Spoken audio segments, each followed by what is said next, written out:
নমস্কার বন্ধুরা, welcome to my healthy cooking channel. আজকে আমি বানাচ্ছি বাটারি চিজি পাস্তা। ওহ, অসম্ভব ভালো খেতে একটা ডিশ।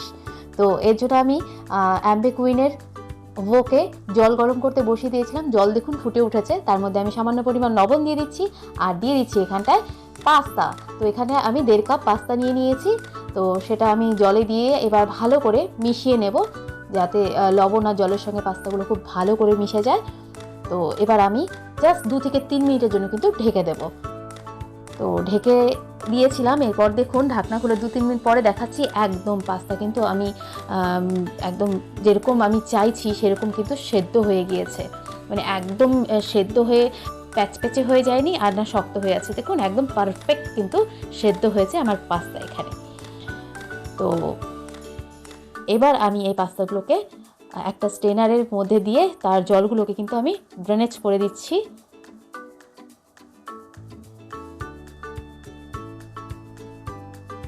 তো এই আমার পাস্তা রেডি হচ্ছে। এখন দেখুন আমি এখানটায় আবার ওক বসিয়ে দিয়েছি। তো ওক গরম হচ্ছে, তো তার মধ্যে আমি দিয়ে দিলাম বাটার 1 টেবিল স্পুন আর তার মধ্যে দিয়ে দিয়েছি আমি রসুন, যেটা আমি কুচিয়ে রেখেছিলাম। এবার বাটারের সঙ্গে রসুন কিন্তু দারুণ সুন্দর করে সতে হবে এবং সতে হওয়ার পরে কিন্তু তার থেকে একটা দারুণ সুন্দর গন্ধ বেরোবে বন্ধুরা। তো এরপরে দিয়ে দিচ্ছি আমি লঙ্কা, যেটা আমি কুচিয়ে রেখেছিলাম, কাঁচা লঙ্কা। তার সাথে দিয়ে দিচ্ছি পেঁয়াজ কুচানো। এখানে আমি একটা বড় সাইজের পেঁয়াজ ইউজ করেছি এবং খুব ভালো করে কিন্তু নেড়ে চেড়ে নেব।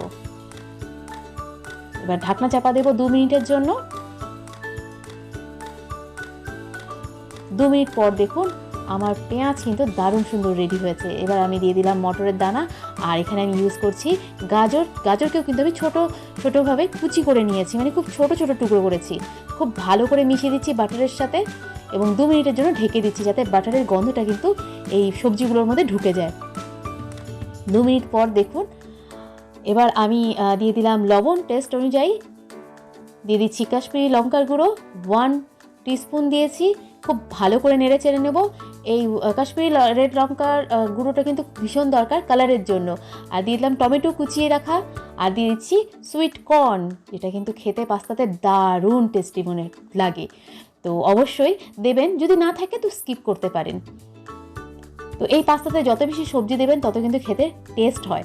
তো আবার আমি 2 মিনিটের জন্য ঢেকে দিলাম, যাতে সব মশলাগুলো সব সবজির সঙ্গে মিলেমিশে একাকার হয়ে যায়। তো দেখুন এখানে সবজিগুলো আমার রেডি হয়ে গেছে। তো এখানে আমি দিয়ে দিলাম কাশ্মীরের লঙ্কা, তো এটাও আমি কুচি করে নিয়েছিলাম। এরপরে দিয়ে দিচ্ছি পাস্তা সস এটা, আর দিয়ে দিলাম আমি টমেটো সস। পাস্তা সস নিয়েছি আমি 1 টিস্পুন আর টমেটো সস নিয়েছি কিন্তু আমি 2 টিস্পুন। আর এখানে সামান্য পরিমাণে কিন্তু আমি দিয়ে দিলাম অরিগানো ভীষণ ভালো যায় পাস্তাতে। তো এটা দিতে পারেন, না দিলেও কোনো প্রবলেম হবে না, জাস্ট এটা ফ্লেভারটা দারুণ সুন্দর হয়। তো আমি ঢেকে এটা কেন তৈরি করছি, যাতে করে এই খাবারের যে নিউট্রিশনগুলো, এই সমস্ত সবজি সমস্ত মশলা সবের যে নিউট্রিশনগুলো আছে সেগুলো যাতে লক হয়ে থাকে খাবারের মধ্যে, তার জন্য কিন্তু ঢেকে আমি কিন্তু করছি এখানে রান্না। এরপরে দেখুন মশলা রেডি হয়ে যাওয়ার পরে আমার সেদ্ধ করে রাখা পাস্তাগুলো কিন্তু আমি এর মধ্যে অ্যাড করে দিচ্ছি। তো দিয়ে কিন্তু খুব ভালো করে মশলার সাথে মিশিয়ে নিচ্ছি। খুব ভালো করে মিশিয়ে নিতে হবে। ওয়াও, কালার দেখুন কি সুন্দর হয়ে আছে।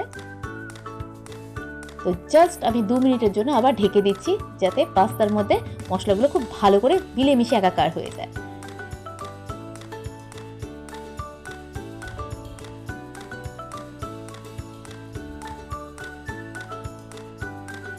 তো এরপরে আমি দিয়ে দিলাম চিলি ফ্লেক্স। এটা অপশনাল, আপনারা দিলে দিতে পারেন, না দিলে না, কিন্তু পাস্তার মধ্যে দারুণ ভালো যায় চিলি ফ্লেক্স। এটারও একটা ফ্লেভার থাকে, এটা খুব ভালো লাগে পাস্তাতে খেতে। তো আমার পাস্তা কিন্তু অলমোস্ট রেডি হয়ে গেছে। জাস্ট আমি স্ট্যান্ডিং টাইমে 5 মিনিটে রেখে আপনাদের সার্ভিং প্লেটে দেখাচ্ছি। দেখুন আমার পাস্তা কিন্তু একদম তৈরি। তো বন্ধুরা, বাটারি চিজি পাস্তার মধ্যে এখন আমি চিজ অ্যাড করব। তো চিজ আপনারা রান্না করার সময় অ্যাড করতে পারেন। তো আমি যেহেতু কম তেলে খেতে পছন্দ করি, তাই আমি চিজটাও খালি উপরে ছড়িয়ে দিচ্ছি গার্নিশের জন্য। তো বন্ধুরা তৈরি করুন, কেমন হয়েছে অবশ্যই কিন্তু কমেন্টসে জানাবেন। Thank you.